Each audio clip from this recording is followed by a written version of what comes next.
chaque changement de phase conduit à remplacer des barrières par d'autres barrières, des clivages par d'autres clivages.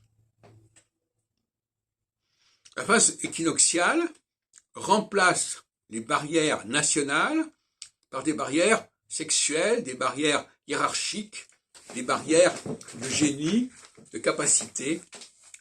La phase solsticiale remplace, quand le temps est venu, les barrières hiérarchiques, les barrières verticales, par des clivages nationaux, régionaux, etc.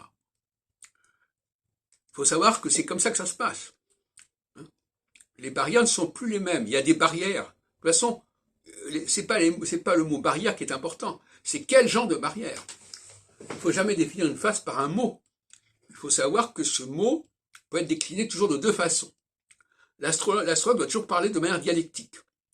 Voilà, c'est-à-dire qu'il doit dire, voilà, maintenant c'est cela, et après ça sera autre chose. Même si c'est la même problématique au niveau de la barrière. Il y aura toujours des barrières, ce ne sont pas les mêmes barrières. De la même façon, il devra préciser ce qui va se passer à un moment donné. Mais l'important, c'est de ne parler que de ce qui est important. L'astrologue ne doit pas parler de choses contingentes, personnelles, particulières. Il doit être celui qui veille au global, à l'ordre global, à l'équilibre global.